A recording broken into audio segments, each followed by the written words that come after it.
Sean todos bienvenidos a nuestra nueva formación con Santiago Benjumea, grabada presencialmente en alta calidad, avalada con el Certificado Internacional de Análisis de Conducta. Todo lo que necesitas saber sobre psicología del aprendizaje, las respuestas a por qué nos comportamos como nos comportamos. Disponible internacionalmente y accesible para toda la vida, cuenta con más de 15 horas de audiovisual, diapositivas, material complementario, con uno de los grandes expertos en habla hispana de psicología del aprendizaje. Y además podrás, incluido con todo esto, contar con una sesión virtual online en directo con el propio docente. Tienes toda la información en engramapsicología.es.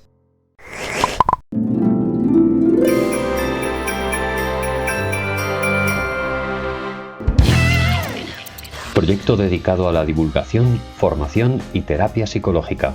Consulta nuestros servicios en nuestra web y redes sociales. ¿Qué pasa, Santiago? ¿Qué tal? Aquí estamos. ¿Cómo han sido estos días por Madrid? ¿Qué has estado haciendo? Bueno, pues Madrid no sé, si estoy en Madrid o estoy en Dinamarca, ¿no? He estado aquí encerrado grabando con vosotros, pero ha sido todo muy agradable.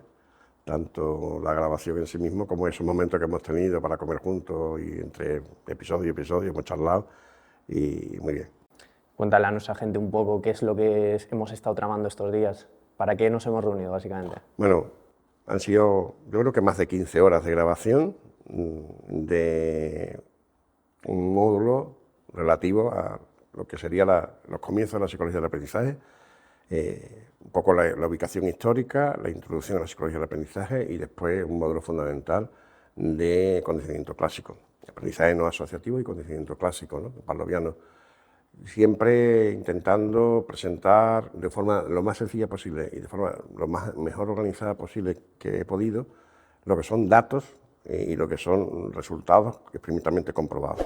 No nos hemos ido tanto a la teoría, a la discusión académica, al debate que muchas veces se aleja mucho de la realidad, bueno, puede tener mucho interés en la academia, sino buscando fundamentalmente que la gente conozca bien los fundamentos del conocimiento clásico, puesto que después son fundamentos que tiene que aplicar en su vida cotidiana, como terapeuta, o como educador, o simplemente, o porque simplemente le interesa hacerse la pregunta de por qué hacemos lo que hacemos, ¿no?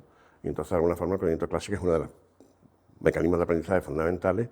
He intentado hacer eso, que no es otra cosa que lo que vengo haciendo durante 43 años en la universidad, con lo cual creo que más o menos ya me lo sé, ya lo he aprendido y bueno, ayudar un poco a transmitir esa experiencia de alguna forma que sirva para más gente, ¿no? Que sepa la gente que ha estado 40 y pico años practicando para hacer este curso, básicamente. Así que aquí ha salido bastante bien. Yo quiero que vayamos un poco desglosando qué es lo que hemos visto en cada unidad, para que a la gente pues, no se le pueda picar un poquillo la curiosidad, el interés y quizá pues, adquirir el curso. Pero para empezar vamos a poner un poco en contexto y cuéntanos de forma superficial qué es eso de los principios de aprendizaje.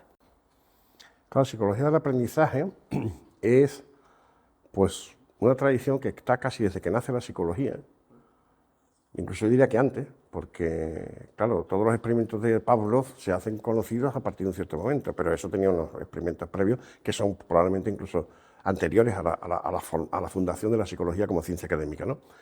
Es decir, va unido directamente a la historia de la psicología, va muy unido, curiosamente, y desde siempre a la experimentación animal, es decir, casi todo lo que se estudia en aprendizaje se hace en el laboratorio en situaciones muy controladas con animales, pero a su vez siempre ha tenido una faceta o un interés de extender eso a los humanos y ver qué aplicaciones tenía, desde muy pronto, desde el famoso caso del pequeño Albert de Watson, ¿no?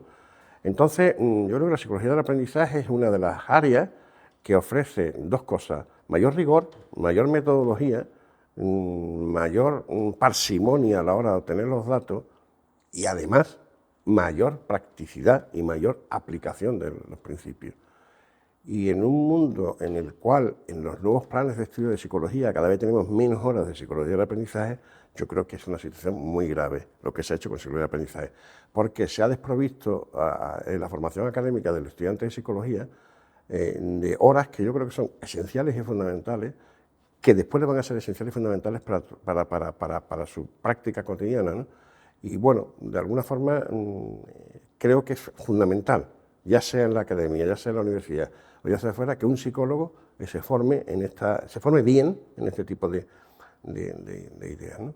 de tradición, que es una tradición, como digo, muy especial, muy bien desarrollada durante muchísimos años, y en donde yo creo que además se ha producido algo que no se suele producir siempre en psicología, que es que se han acumulado conocimientos. Es decir, cuando das un curso como este y empiezas a contar y estás 15 horas hablando, te das cuenta y dices, es maravilloso poder encadenar a las ideas, que todas ellas estén sustentadas en experimentación múltiple, es decir, no solamente un experimento, sino muchos experimentos, y que todo esto es además un discurso que encaja perfectamente, como no hay apenas voces disonantes, y eso es fruto del trabajo de miles de personas que se han dedicado a su vida, digamos, a la investigación en psicología del aprendizaje, que es una rama científica, yo creo que está absolutamente desarrollada, ¿no?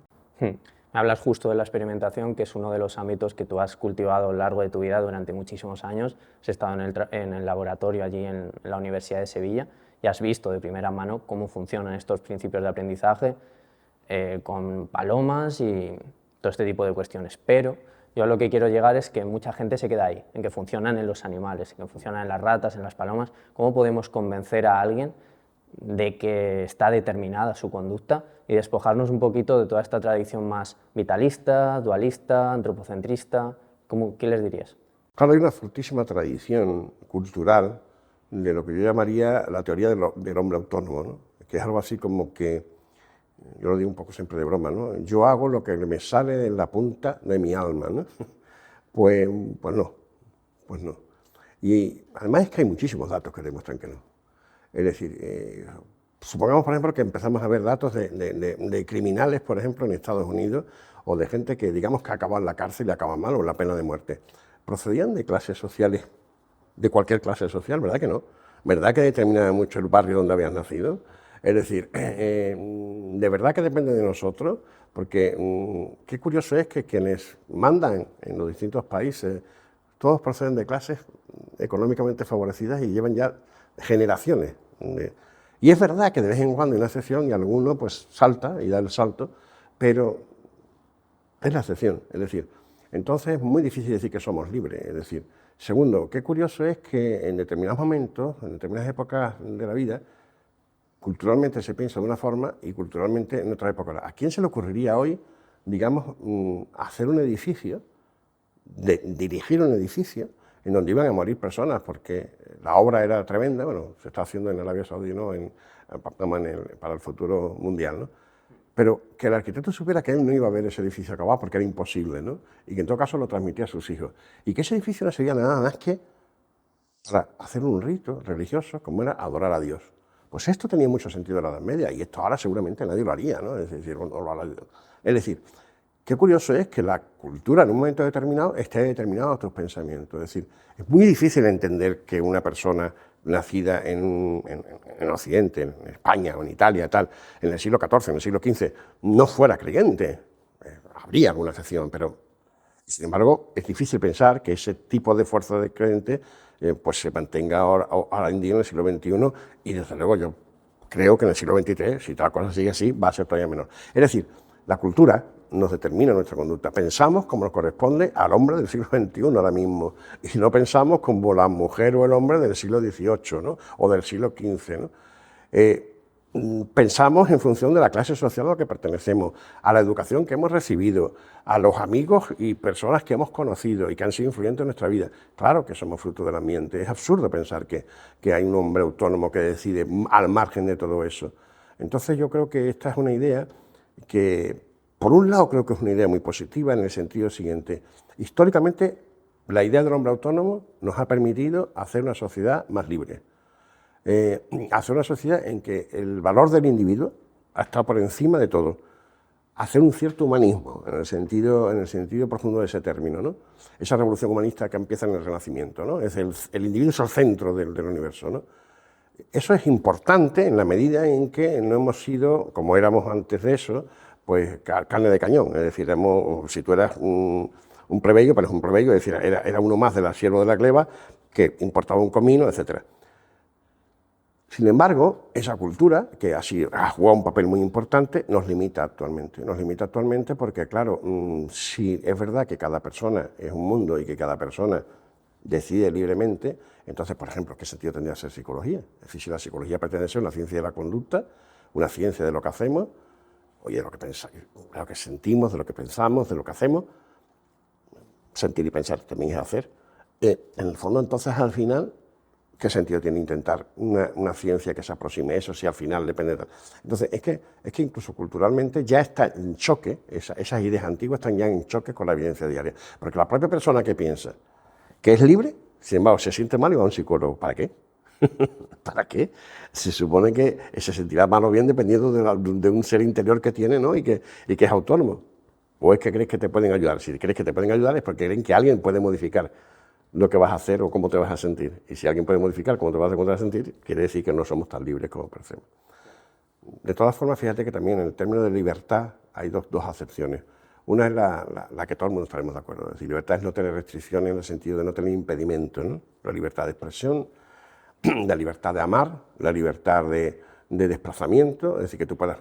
Es decir, esa libertad, efectivamente, todos estamos de acuerdo que deberíamos de hacerla extensible a todo el mundo, ¿no? Y a todas las personas. Pero hay un segundo concepto de libertad con el que ya no estamos de acuerdo, que es la idea esa del hombre autónomo, la idea esa de que en el fondo no hay nada que determine mi conducta, no, hay muchísimos elementos que determinan tu conducta. Incluso el hecho de rechazar el conductismo o de rechazar el determinismo viene determinado por la época en la que estás y por el momento histórico en el que estás y por la cultura de la que eres tributario, ¿no? Totalmente. Ahora ya sí que entramos de lleno en lo que viene a ser la unidad 1, en la que nos haces un poco una introducción por qué son las ciencias, qué es eso el método científico. Entonces, cuéntame, ¿qué son las ciencias o qué es la ciencia? Es al final todo eso que construimos bajo ese mismo nombre. ¿Y por qué la psicología sería una ciencia o el análisis de conducta? La ciencia, digamos, y voy a pecar de cientificista, es decir, pero yo pienso que es la forma más honrada que ha tenido el hombre de responder a preguntas acerca de qué somos, de dónde venimos, a dónde vamos, qué es lo que me rodea, etc. Y de la manera más honrada porque la ciencia siempre es un pensamiento provisional. Es decir, yo tengo hoy una hipótesis, explico las cosas de una determinada manera hasta que no venga alguien que me demuestre que aquello está equivocado o que puede explicarlo de una forma más sencilla o que puede explicarlo de forma que integra no solamente lo que yo explico, sino más fenómenos. Es decir, la ciencia es humilde porque, primero, cualquiera que practique el método puede llegar a hacer, esto no es una cuestión de ser un genio o no ser un genio, esto es una cuestión de pertenecer a una clase social a otra, cualquiera que se acerque a la ciencia, la estudie y la practique, puede llegar a ser científico. Es decir, aquí ni nada, ningún rito iniciático, es decir, aquí no hace falta, digamos, que nadie te dé el permiso, ¿no?, de que perteneces ya a la casta de los sacerdotes, no, es decir, esto es sencillo, es decir, sí, bueno, hay que sacarse un título, pero ni siquiera, es decir, muchos grandes científicos ni siquiera han sido gente académicamente con títulos, sino que practicaron, recordemos a Einstein, es decir, estaba en una oficina de patentes en Suiza cuando estaba el hombre mandando artículos, etcétera, es decir, no siempre... Es decir, no, la ciencia yo creo que es un conocimiento honrado, pero claro, es un conocimiento honrado que tiene muy claro además los puntos de partida y no los niega.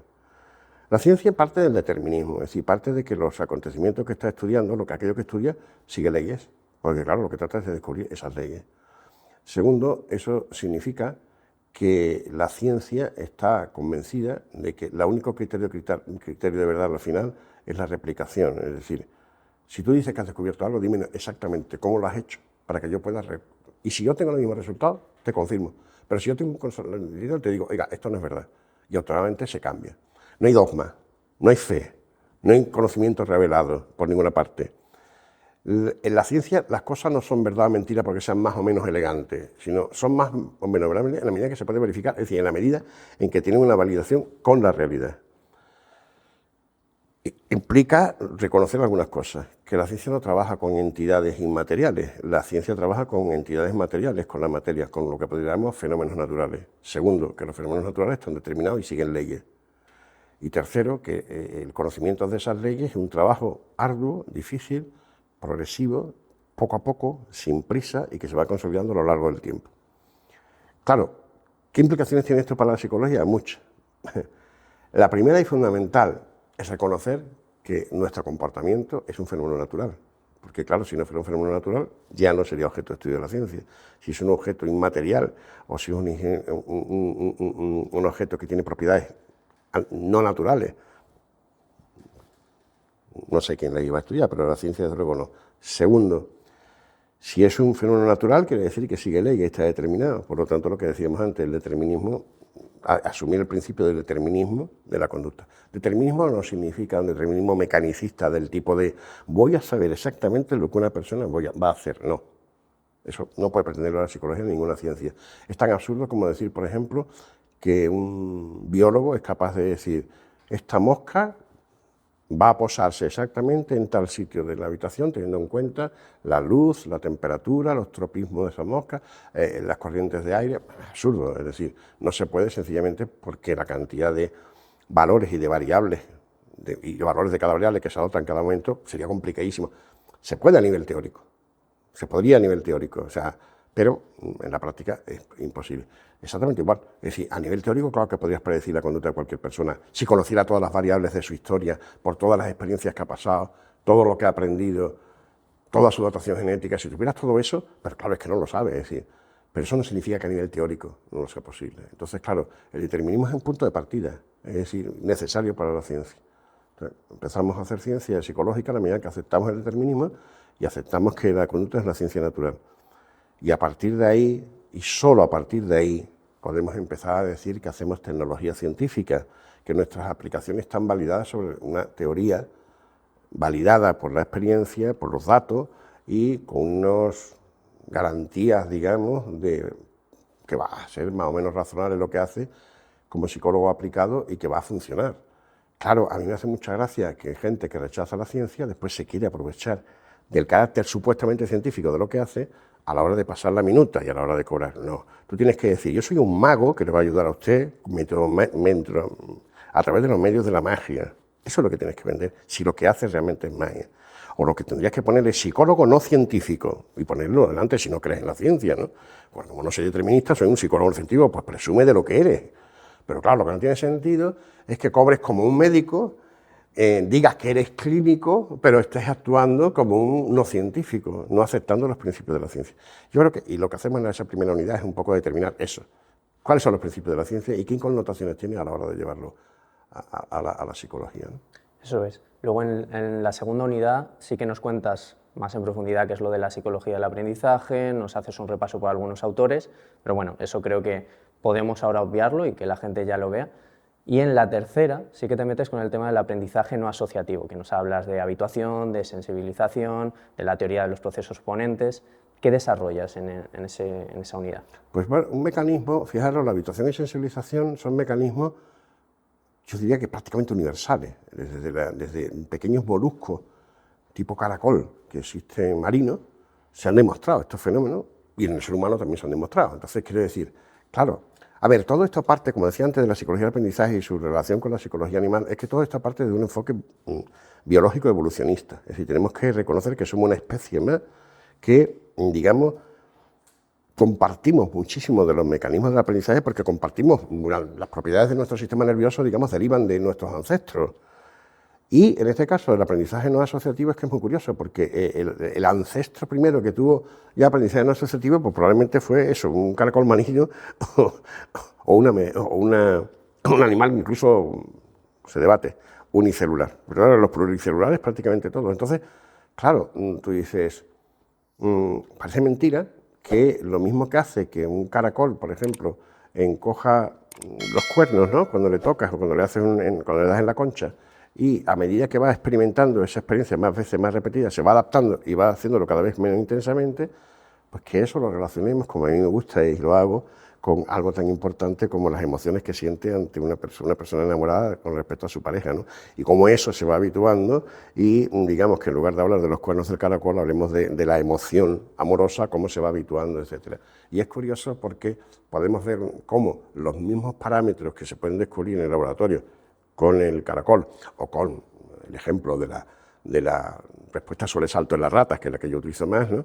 Es decir, los mismos parámetros se dan a su vez en respuestas mucho más complejas, como puede ser la respuesta amorosa, la respuesta emocional.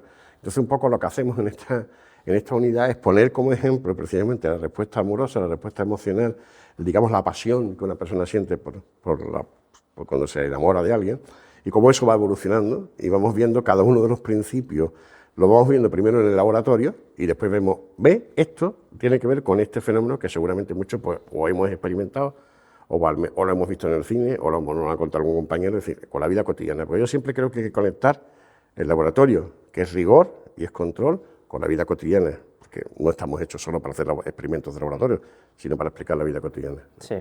Vamos, que realmente en esta unidad la gente la puede utilizar cuando la esté cursando para ver cómo durar más con su pareja, para ver cómo enamorar a alguien. Sí, bueno, no, que no. algunos consejillos se dan, ¿no? Algunos consejillos se dan y realmente es aplicable, pero evidentemente no es para eso. De hecho, la unidad empieza con no sé cuántas, 9 o 10 preguntas, sí, y acaba respondiendo técnicamente esas 9 o 10 preguntas, ¿no? Entonces, bueno, evidentemente la vida real tiene muchas más variables, entonces, claro, cuando una persona está con su pareja no solo está sujeta a aprendizaje no asociativo, sino que también está sujeta a aprendizaje por procedimiento clásico y aprendizaje por contingente operante. Entonces, evidentemente, cualquier situación lateral es mucho más compleja. Pero hay elementos que yo creo que son interesantes porque se pueden identificar. Y yo creo que además todo el mundo, cuando yo tengo la experiencia con mis alumnos de la universidad, cuando explicaba este tema, que la gente hacía así con la cabeza, como diciendo, pues es verdad, pues esto pasa, pues esto me ha pasado, etc. Te dabas cuenta, ¿no?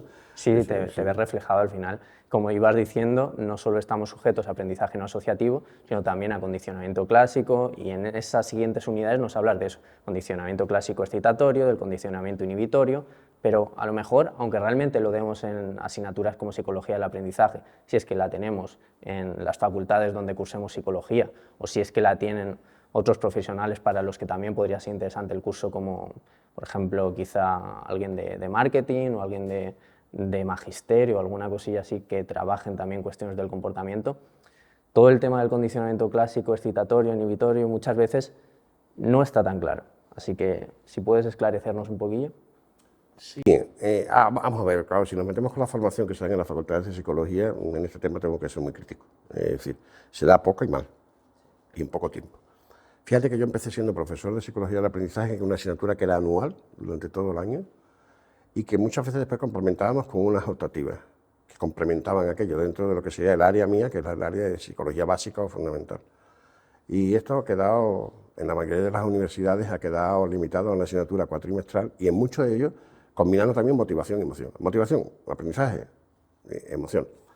Esto es, y lo tengo que decir clara y públicamente, escandaloso. Y tengo que decir que en esas universidades en las que ocurre esto, el alumno no sale preparado y no tiene ni puñetera idea de lo que es los fundamentos de cosas que además incluso después puede que se las expliquen en psicología clínica o en psicología educativa. Es decir, a lo mejor le explican pues, qué es una desensibilización sistemática, pero no le pueden explicar los principios. ¿Sabe lo que es el contracondicionamiento? ¿Sabe lo que es una creencia de generalización? Es decir, no lo sitúa, ¿no? Una cosa que es fundamental, claro, es saber por qué hacemos lo que hacemos. Es decir, yo creo que en cualquier técnico debería saber, es decir, es lo que diferencia, yo qué sé, un médico debería de saber que cuando está dando un antibiótico lo que está haciendo es matar una serie de bacterias, y probablemente otras también, por eso hay que dar muchas veces, hay que dar probióticos, porque hay bacterias que son fundamentales, debería de saber lo que está haciendo. No es un pensamiento mágico, ¿no? La diferencia entre un brujo y un médico es que el brujo está aplicando una tecnología que se deriva de una ciencia. Y entonces es curioso, porque los psicólogos utilizan muchísimas tecnologías que se derivan de la psicología del aprendizaje y no conocen la psicología del aprendizaje. Me parece horrible, me parece fatal, y me parece que en este sentido, porque es que además, y tengo que ser crítico, y ya que me da la palabra, lo tengo que decir, es que además estamos sustituyendo los planes de estudio de psicología por una especie de presentismo absurdo. Es decir, se explican hoy muchas cosas que dentro de 5 o 10 años no van a ser vigentes. Y mira, yo las cosas que explico hoy son tan vigentes hoy como hace 43 años cuando las explicaba. Y no ha habido que cambiarlas en gran medida. Hemos avanzado. Y hay cosas que conocemos hoy que no conocíamos antes y que hoy explicamos en psicología de aprendizaje, y entonces no, porque todavía no se habían desarrollado. Pero no han caído, no es un problema de moda. La ciencia nunca es una cosa de estar de moda. Es decir, señores, los principios que descubrió Newton siguen estando vigentes. Es que después llegó Einstein, sí, claro, e englobó y explicó todo lo de Newton y además más cosas. Pero por cierto, si usted va a lanzar un satélite, a ponerlo en órbita para un GPS, le basta con Newton, no necesita ir a Einstein. También puede irse a Einstein y hacer un mecanismo relativista como el sistema europeo, el sistema Galileo, ¿no? Pero curiosamente decir, vamos a ver, una de las cosas que a mí me llama mucho la atención de la psicología es que vive mucho de la moda. Es decir, los paradigmas parece que nacen, crecen y se reproducen a la velocidad de las bacterias. Es decir, cada 10 años hay que cambiar un poco de enfoque y tal. es absurdo, es absolutamente absurdo. Y además es mentira. Porque gran parte de los que te dicen, por ejemplo, que el conductismo es muy viejo y muy antiguo, defienden autores que todavía son más viejos y más antiguos. Voy a nombrar algunos, porque es importante, ¿no?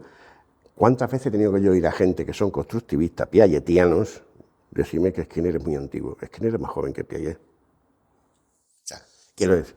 Entonces, la psicología del aprendizaje creo que es absolutamente fundamental, absolutamente esencial. Y efectivamente, estos cursos que damos, que vamos a tener aquí en Grama, y esto que hemos hecho, yo creo que una de las cosas que intenta hacer es, bueno, si no te educaron en tu universidad, porque posiblemente en muchas de tus universidades no, o te lo dieron esto, a lo mejor te lo dieron estupendamente, pero lo tuvieron que comprimir tan poco tiempo que a lo mejor pues se te quedó mucha cosa para eso. O te lo dieron cuando todavía estabas en primero, que estabas muy despistado como alumno y tal y cual, y ahora resulta que estás en cuarto o ya has acabado y echas de menos el volver, y entonces, ¿por dónde empiezo? ¿Dónde estudio?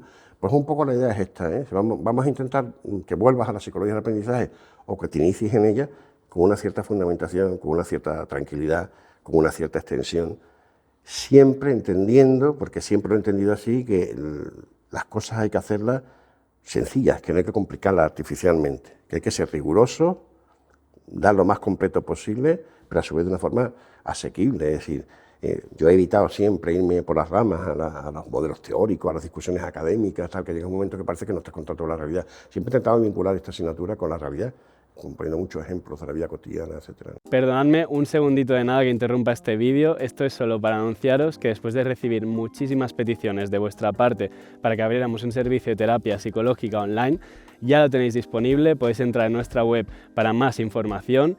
Seguid ahora disfrutando del vídeo, un abrazo y nos vemos por el canal. Entre todos esos conceptos que se malentienden, se malaprenden o directamente es que se imparten mal, están dos conceptos que son también muy manidos en psicología, aunque luego realmente casi nadie sabe bien qué es, si es contigüidad y contingencia. Quería que me definieras un poquito qué es cada cosa, porque es lo que vemos en la siguiente unidad. Sí, claro. El tema de contigüidad es muy difícil de definir, muy difícil, porque ningún contigüista ha dicho contigüidad es temporal, ¿no? Contigüidad es que dos cosas vayan próximas en el tiempo. ¿Cuánto? Segundos, décimas de segundos, minutos, horas, y ya vemos en la unidad que eso depende mucho del tipo de respuesta, del tipo de especie, del tipo de lo que llamamos preparación experimental, es decir, dependiendo del tipo de experimento que estamos haciendo. Por lo tanto, el tema de contigüidad es difícil de entender, pero se entiende mejor si lo unimos al concepto de contingencia. Es decir, lo que está claro es que la gente no asocia simplemente porque las cosas vayan juntas en el tiempo, ¿vale? Es decir, esto daría lugar a un comportamiento de tipo supersticioso. Es decir, si imagínate, os pasa por casualidad ahora mismo un avión y resulta que empieza a llover, entonces yo digo, ya está, el avión es la cosa. No, no. La gente requiere más ensayos. La gente, digamos, requeriría que tuviera en cuenta si ha llovido en presencia del avión, si no ha llovido cuando otros aviones han pasado, si llueve aunque no haya aviones, y finalmente tendría que contar también qué pasa cuando no hay ni aviones ni llueve. Y hace una especie de estadística de esas cuatro posibilidades y llega a conclusiones. Lo curioso es que las palomas, las ratas y los humanos utilizamos los mismos mecanismos. Es decir, cuando creemos que dos cosas están relacionadas es porque hemos hecho esa especie de matemática que nos permite, tanto a nosotros como a la rata como a las palomas, nos permiten deducir que esas dos cosas están relacionadas y por lo tanto que si viene una vendrá otra, o que si viene uno no vendrá la otra, o que son dos elementos que no guardan relación entre ellos. Entonces es muy interesante ver que organismos muy sencillos como una rata o una paloma, entre comillas, hacen cuentas y estos modelos de contingencia, por ejemplo, de Rescorla, nos muestran experimentalmente que efectivamente las tienen que hacer, no de forma consciente, evidentemente, no tomando nota y multiplicando y viendo, pero de alguna forma sus sistemas nerviosos están preparados para tomar esas experiencias y confrontarlas y tal, de forma que su comportamiento se ajusta a la textura causal del medio, ¿no? Y que, bueno, los humanos también, y hay también experimentación con humanos que demuestran que por ahí vamos, ¿no? Aunque evidentemente siempre la especie humana tiene algo que es apasionante y que además complica la cosa, que es el lenguaje, pero que tampoco es algo que no se pueda explicar científicamente. Si seguimos un poco por ese caminito del curso, lo siguiente con lo que nos topamos es la competitividad asociativa y luego ya pasamos a un concepto que sí que trae mucha polémica, mucha discrepancia, que quiero que nos expliques cómo lo concibes tú y cómo lo concibe tu adversario, como has planteado ahí también un poco en los cursos, que es las representaciones. Sí, bueno, la competencia asociativa sí es un fenómeno que se puede comprobar fácilmente, que es que, claro, la vida, y además es un fenómeno que acerca al laboratorio a la vida real, ¿no? Es decir, muchas veces hay muchos experimentos, sobre todo los experimentos que la gente imagina, porque una de las cosas que habréis dado durante todo este curso es que esto del conocimiento clásico es mucho más complejo de lo que nos parecía.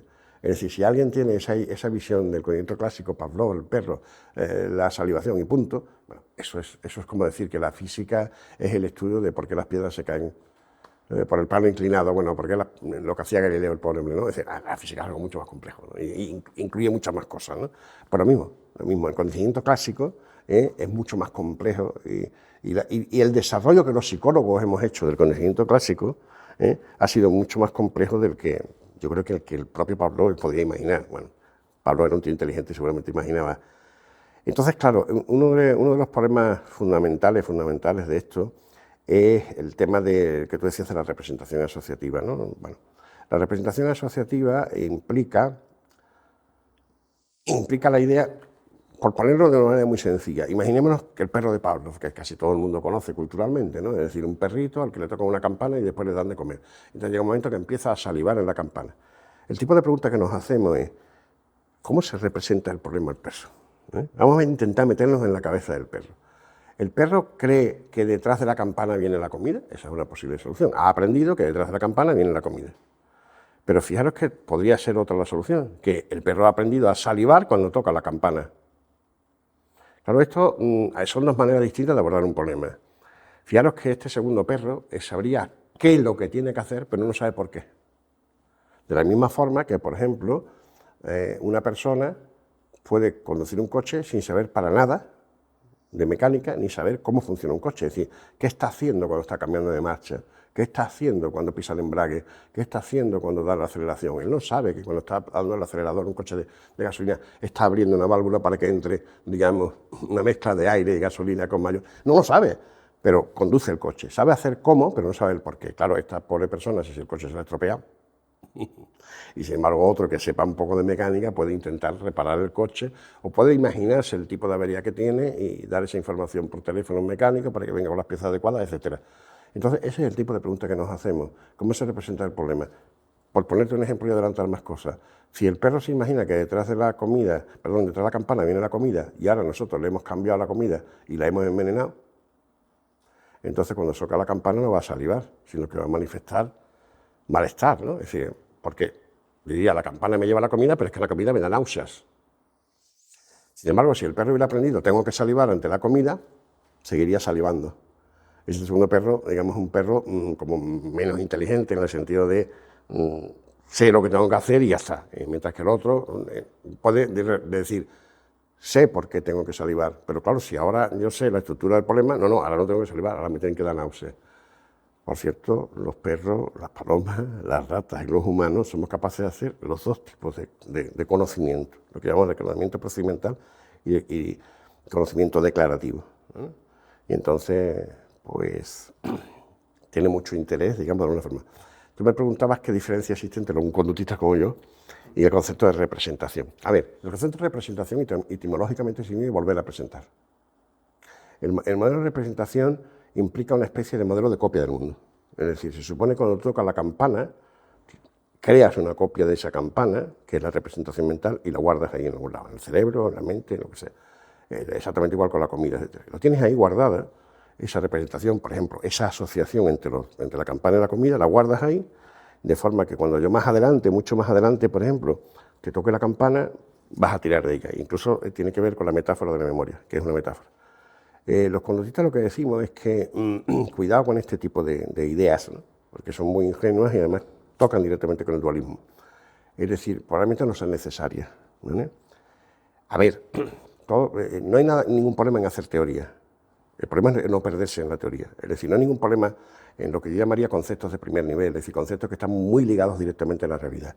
Pero para construir conceptos más complejos, es decir, conceptos sobre conceptos y conceptos sobre conceptos, de que son sobre conceptos, hay que ir con mucha parsimonia, hay que ir muy despacio y hay que ir anclando muy bien los conceptos. Entonces, no es tanto una crítica a la conceptualización teórica, sino a cómo se conceptualiza teóricamente, con la rapidez con la que se va, ¿no? Y después hay algo que es muy importante para un conductista, que es que todo se explica atendiendo a la historia de experiencias que el sujeto ha recibido.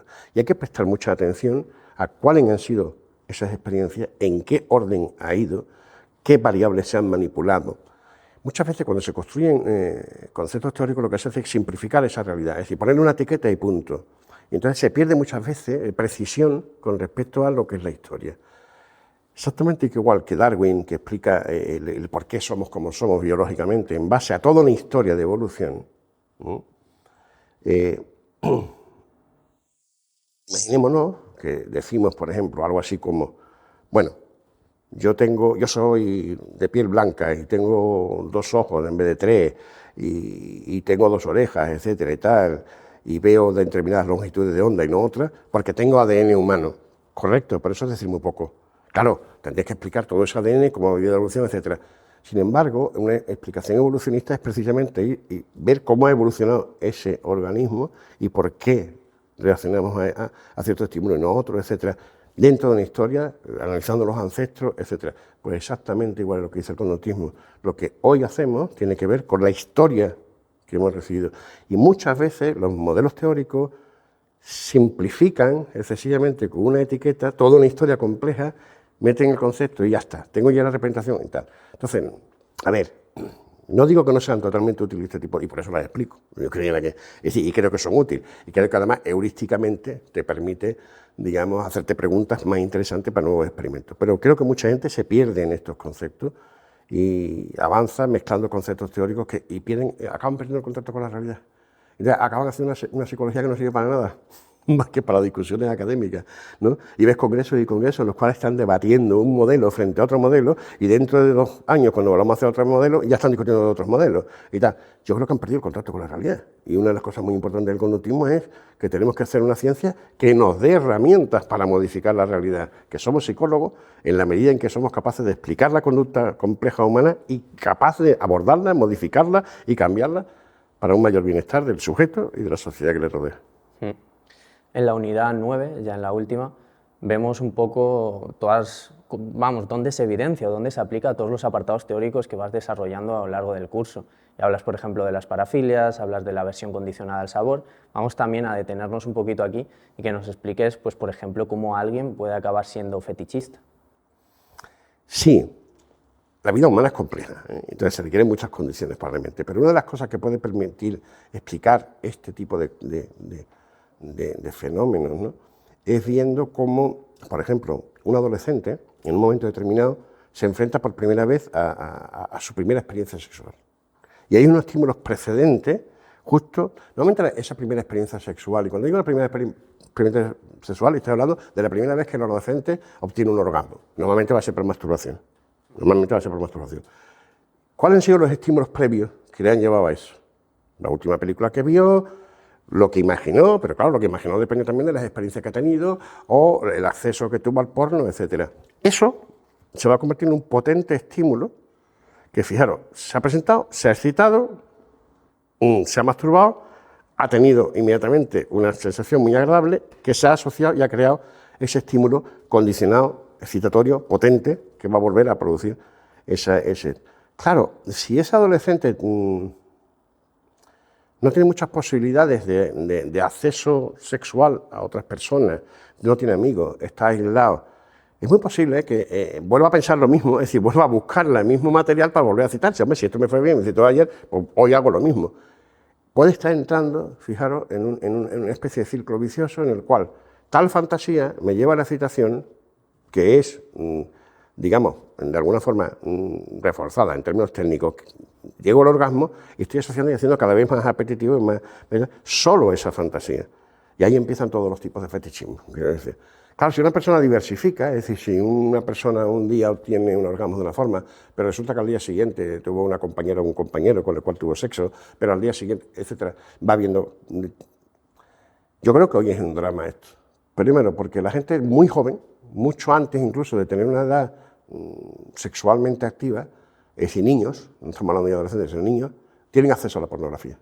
Y su primer contacto, digamos, es un tipo de pornografía que se hace hoy, que es mucho más agresiva, mucho más violenta, que convierte a la mujer en un objeto, en donde el placer de la otra persona te importa un comino, en donde además muchas veces son escenas de grupo, en las cuales muchas veces la fantasía es de tipo violación, y eso es lo primero que ve el niño, y probablemente con lo primero que se cita, entre otras cosas porque no ha tenido otras cosas.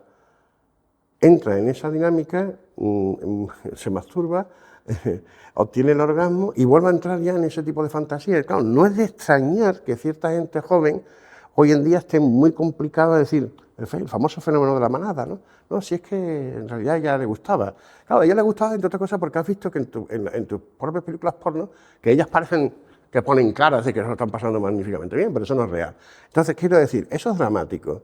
Y hoy nosotros creo que a través del conocimiento clásico tenemos una explicación de por qué se está produciendo eso y sobre todo cómo podríamos abordar esto. Yo lo he dicho antes, pero yo soy partidario de hacer un porno educativo, no de dar educación general en tipos de clases de biología o de clases de moral, no, porno educativo. Es decir, que se sepa, que vea el niño por primera vez una experiencia sexual, unas imágenes sexuales grabadas con sus prolegómenos, con sus caricias, con el respeto a la otra persona, como que es fruto de una relación humana, que el sexo es relación entre seres humanos, ¿no? Que no estoy hablando aquí en plan cursi de que tenga que haber un amor platónico, ni un proyecto de vida, no, pero al menos tiene que haber eso, una relación humana, una comunicación previa, un preocuparte por el placer del otro, etc. Promover este tipo de porno para niños jóvenes es la única forma de luchar contra este otro porno puramente comercial, pero que está generando, pues yo creo que muchísima conducta problemática en gente. Bueno, evidentemente, adolescentes que tienen una familia estructurada, que tienen la posibilidad de recibir información y contrainformación más o menos moral, etcétera, no es tan problemático. Pero claro, no olvidemos que hay mucha gente, y hay mucha gente que vive en unas condiciones lamentables, con unos padres que no tienen más tiempo que el ganar dinero para sobrevivir en un trabajo de un montón de horas, que no hay conciliación familiar, en que los niños, entonces claro, es que hemos creado un mundo en el cual estamos creando pequeños monstruitos, ¿no? Y tuvisteis también en el SABEC además una ponencia que recomendamos a la gente de análisis de conducta y pornografía, de 4 profesionales de la psicología. Y para terminar un poco con la unidad 9 y con realmente este primer módulo que vamos a grabar contigo, quería saber qué es eso de la aversión condicionada al sabor y en concreto, dentro de todo lo que has abordado ahí, el condicionamiento inmunológico. Sí, bueno, la aversión condicionada al sabor es un fenómeno muy bien estudiado a nivel científico, que es cómo cogemos aversión hacia determinados sabores, lo experimentamos normalmente con ratas, y cómo podemos enseñar a una rata a sentir aversión por un determinado sabor simplemente porque lo hemos asociado a una experiencia que después produce náuseas, ¿no? Como puede ser un fármaco y tal. Claro, esto, por ejemplo, le puede pasar a un ser humano. Hay sustancias que producen aversión al sabor, por ejemplo. La mayoría de las sustancias que utilizamos en quimioterapia, con pacientes oncológicos. Las radiaciones que utilizamos en quimioterapia también generan este tipo de problemas. Entonces, claro, si utilizamos un determinado sabor, por ejemplo, un sujeto desayuna un bocadillo de jamón y al poco tiempo, porque además aquí la contigüidad temporal se hace mucho más ancha, mucho más expansiva, es decir, pueden ser incluso horas. Al cabo de unas horas, sin haber probado ninguna otra cosa, va el sujeto y hace la sesión de quimioterapia o de radioterapia y siente náuseas como consecuencia del fármaco tomado tal. Bueno, pues está asociando el sabor del bocadillo de jamón a esto. Entonces, ya no le apetece comer jamón. El día siguiente va y desayuno, yo qué sé, un bocadillo de tortilla, ¿no? Y vuelve a entrar en la teleterapia y ya no le apetece la tortilla. Entonces puede llegar un momento de anorexia generalizada, porque además, como hemos estudiado también, existe un fenómeno de generalización de estímulos, unos sabores en la medida que se parecen a otros, es decir. Entonces, son problemas serios que sabemos su origen y podemos corregirlos. Fijaros que también tiene que ver con temas como la anorexia, ¿no? Es decir, en que algunas de las anorexia, no estoy diciendo que expliquemos toda la anorexia, los trastornos alimentarios son un tema apasionante y muy complejo, pero parte de las anorexia tienen que ver con una posibilidad de que un sujeto adquiera aversión al sabor, por ejemplo, porque el mismo se produce el vómito, ¿no? O por otras razones, ¿no? Después me hablas de condicionamiento inmunológico. Sí, esto es una cosa realmente curiosa, pero también muy demostrada a nivel experimental.